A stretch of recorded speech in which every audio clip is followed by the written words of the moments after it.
Well, I found myself at a crossroads with this brillion ripper. As most of you probably saw in the one video, I changed it from a 5 shank to a 4 shank out of necessity, and kind of was looking around for rippers and ended up finding one. So I guess I sold it. Sold this one and got a different one. So got to meet the guy part way tomorrow. Getting her all hooked up, ready to go. I was running around greasing it, and found there's like a splice piece that I had added in here because I knocked this outside bearing out because it was getting too much tension on it. So I added a piece in there. Well, it must have cracked. So I got to tear this whole gang apart because I'm not going to sell it like that. Honestly, didn't know about it till I was greasing it. So I got some new wheel bearings on that one. Got everything ready to go. So that's the way I try to sell stuff if I can. That, you know, tell them anything that I've had problems with and whatever. But I think I've had this ripper for 5 or 6 years, and it's done good. I always liked got hydraulic adjustment on the front gangs and the rear gangs both, which is a lot better than some of the rippers out there are just a fixed gang where it is what it is. So that's one thing I've always liked about this, is you can a lot more adjustables. You can go different depths, or like the front disc gang, if you want to rip deep or you want to rip bean stubble, you can raise it up mostly out of the way, or end rows and pack ground so you're not tearing stuff up. But yeah, she's going down the road, and I guess I'll show you what we got. It's breezy out here today, and I'm shaking you all over. Found ourselves a 2700.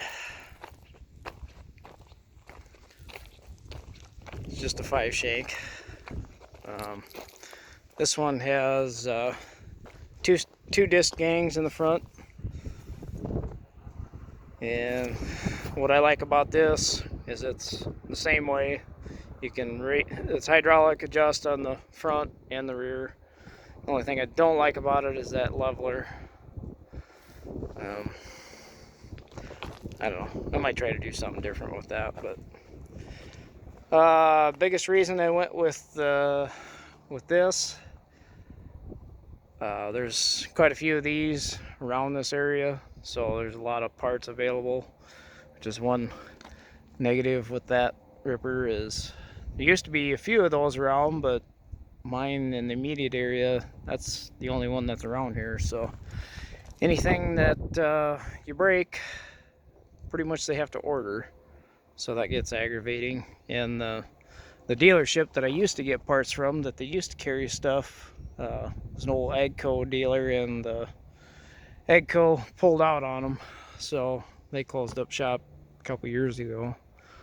But so that was the biggest reason I went with this one, is I know there's a lot of parts available around, because obviously that's a big deal. This year not so much, but a lot of years we just got a handful of days to get our stuff done, so you can't sit around and wait for parts.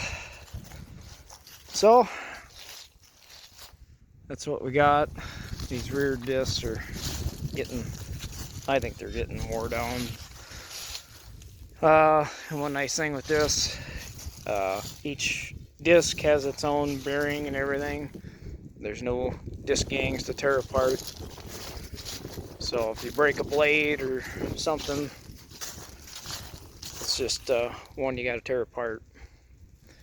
And on this front, you can adjust and adjust it on this, I don't know what you call it, and it'll regulate the pressure that you're putting on the front disc gang, so you can run it like in continuous mode on your hydraulic and adjust it from there, how much down pressure you want to have on your disc. So I don't know, that's what it is.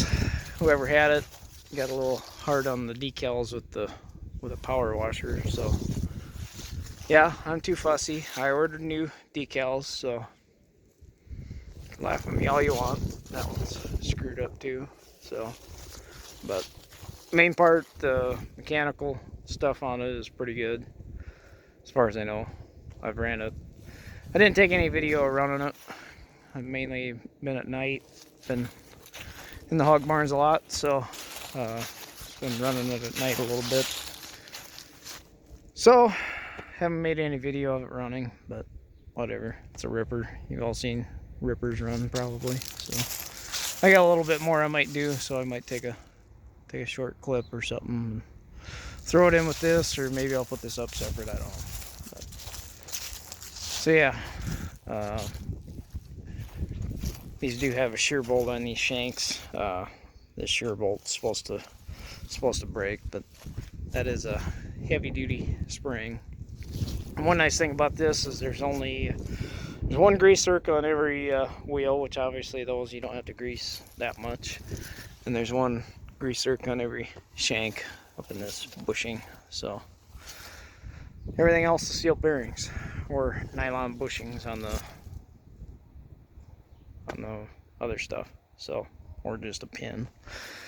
So yeah, that's our I don't know if it's an upgrade or if it's a downgrade or whatever you want to call it, but it's what we did. So we'll catch you later.